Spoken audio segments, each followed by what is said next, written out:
Olá, galera, como estão? Espero que todos estejam bem, que suas famílias também. Aqui é o professor Leôncio, que está fazendo esse vídeo para dar encaminhamento da atividade dessa semana, beleza? Então, nessa semana 8, nós vamos ainda continuar estudando o cone e o cilindro, tá? Na verdade, eu vou dar algumas dicas de como que vocês vão fazer a aplicação dessas fórmulas para vocês tentarem resolver 4 exercícios que depois eu vou dar as dicas. Quem não anotou, né, um puxãozinho de orelha, anote, dê uma pausa no vídeo, anota essas fórmulas e também esses desenhos exatamente como aparece aqui em seu caderno, para depois vocês saberem aonde, o que tem que aplicar e o que precisa aplicar e saber para chegar no volume de cada uma das figuras. A primeira figura que aparece aqui é um cilindro. Para chegar no valor do volume, π é uma constante, raio da base elevado ao quadrado multiplicado pela altura do cilindro. Volume de um cone, né? É o π, que é a constante, raio da base elevado ao quadrado, vezes a altura desse cone, dividido agora para 3. Observem que o volume de um cilindro e o volume de um cone, eles são bem parecidos, né? Na verdade, o volume de um cone ele é a terça parte do volume de um cilindro, tranquilo? Às vezes, no problema, em vez de fornecer quem é esse raio da base aqui, ó, ele vai fornecer para vocês a medida do diâmetro. Quanto vale o diâmetro, professor? 2 raios, ele é o dobro de um raio. Então, se ele fornecer o valor do diâmetro, divida para 2 para você saberem quanto que vale apenas do centro até a extremidade. Beleza? E a respeito do cone, do tronco do cone, imagina que eles pegaram um cone, cortaram essa ponta aqui fora, tiraram esse pontiagudo, tá? E sobrou essa achatada aqui, ó, essa bacia virada aqui para vocês. De boa? Tá? O que vocês precisam saber para chegar no tronco desse cone? Então, π é a constante, ht é essa altura aqui, ó, a altura do tronco, o Rzinho é esse raio dessa base menor, o Rzão é o raio da base maior. Coloque cada valor no seu devido lugar, né, que vai dar certo, não tem como errar. Tranquilo? Se tiverem dúvidas, olhem novamente o vídeo da semana 7, lá está exercícios resolvidos. Então, a proposta da atividade dessa semana é com algumas dicas que eu vou dar para vocês tentarem chegar nas soluções dos exercícios, beleza? No primeiro, ele fala que assim, ó, dado um copo no formato de cilindro e outro no formato de um cone, com mesmo raio da base, Rzão, e mesma altura, Hzão, tá? Se eu encher completamente o copo cônico com água e derramar toda essa água no copo cilíndrico, quantas vezes terei que fazer para encher completamente esse copo? Ele dá aqui as opções de resposta. Uma vez, duas vezes, três vezes, uma vez e meia. É impossível saber, professor. Vamos lá. Com as dicas que eu vou dar, espero que seja possível saber sim. Poxa, estou ignorando uma resposta, né? Mas enfim, tá? Copo cônico é um copo em formato de um cone, tá? Copo cilíndrico, copo em formato de um cilindro. Esse raio aqui de base é o mesmo para os dois, então vamos dizer que esse raio valia 2 aqui, então esse raio aqui também vai ter que valer 2. Vamos dizer que essa altura, vamos dizer não, essa altura também é a mesma para os dois caras, para esse e para esse. Então vamos dizer que essa altura é igual a 3, por exemplo, certo? Duas maneiras de vocês chegarem à solução. Uma é observar a relação que existe entre elas, tá? Existe uma relação, elas são bem parecidas, conforme já falei no slide anterior. E a outra é pegar mesmo, atribuir valores. Tipo, considere que esse raio aqui vale 2, então vai ficar 2 ao quadrado aqui e 2 ao quadrado aqui.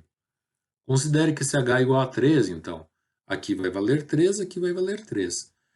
Vai chegar no valor desse volume do cone e vai chegar um valor desse volume do cilindro. E observe quantas vezes esse valor é menor em relação a esse. Daí tu vai saber quantas vezes tu vai ter que pegar a água desse cara cheio e colocar aqui novamente.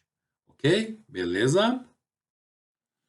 Segunda situação. Não sei se você sabia, mas foi falado semana passada, meu povo, que a moeda é o exemplo de um cilindro, tá? Aqui no caso ele trabalha com a moeda de R$ 1, a bimetálica, que ela pertence à segunda família dos reais, tranquilo? Entrou em circulação em julho de 1998, ainda nenhum de vocês, imagino eu, que era nascido, certo? Foram cunhadas em disco com núcleo desse metal aqui, cuproníquel, tá? Esse metal mais claro. E essa parte da bordinha dela em alpaca, tá? Daí ele fala o peso dela, 7,84 gramas, a espessura da moeda, 1,95 milímetros, quer dizer que não chega a 2 milímetros, e o diâmetro dela de 27 milímetros, tá? Daí fala com bordo cerilha, tranquilo? Daí fala a respeito da informação da face da coroa, né? Cara e coroa dela. E a pergunta que ele quer que vocês respondam é: quanto vale o volume de uma moeda de R$ 1? E no lugar do pi, ele quer que vocês utilizem o número 3. Dicas do prof. Então ele falou o valor do diâmetro da moeda e o valor da espessura. O que nós sabemos a respeito do diâmetro? Que é o dobro do raio. Então procurem aqui no texto onde está o valor do diâmetro e dividam ele por 2. Saberão o raio dessa base, o Rzão. E essa espessura considere como sendo a altura do cilindro, a altura Hzona. Então daí vocês vão saber quem é o Rzão, vão saber quem é a altura, joguem na fórmula de volume de cilindro e chegarão no volume de uma moeda. Se ele falasse informação a respeito da densidade, tá? Daí vocês poderiam também trabalhar com essa informação relativa ao peso. E daria de chegar também em quanto vale o volume dele, tá? Então, vocês sabendo, após fazerem essas contas, sabendo qual que é o volume de uma moeda, sabendo qual é o peso, vocês conseguem saber qual é a densidade, apesar que aqui tem 2 metais, né? Então, vai ser vamos dizer, uma densidade não exata. Tranquilo? De uma moeda de R$ 1. Beleza? Terceiro problema. Fiquei até com água na boca, né? Então imagine vocês que uma fábrica fabrica sorvetes. Daí ela vai fazer um sorvete no estilo cornetto, sorvetinho italiano, tá? De forma que teremos o sorvete dentro de uma casquinha em formato de um cone reto, conforme a figura aqui ao lado de vocês. Tranquilo?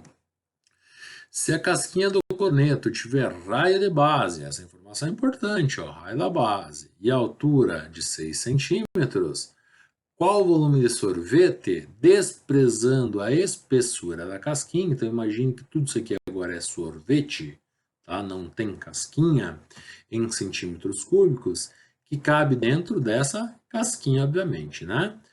Então usem no lugar do π como sendo o número 3. Beleza?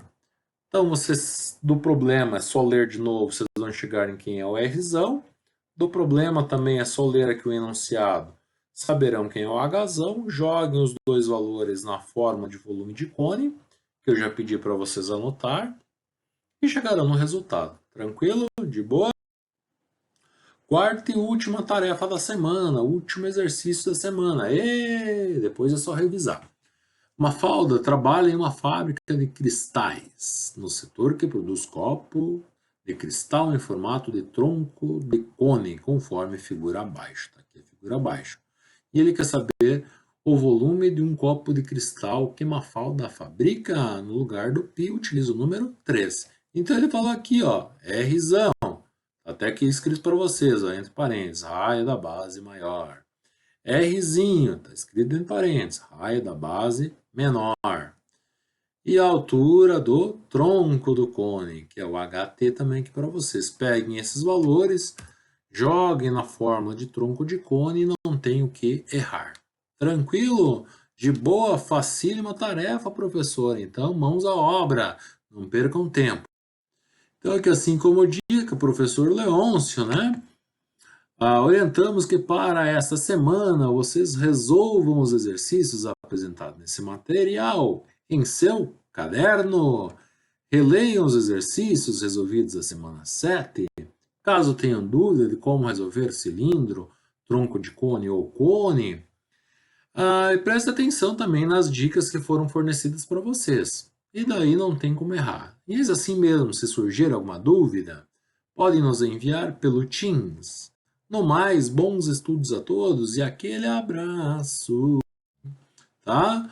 Obrigadão a todos, fiquem com Deus e aquele beijão no coração de todos. Estou morrendo de saudade de vocês e espero ver vocês o mais rápido possível. Beleza?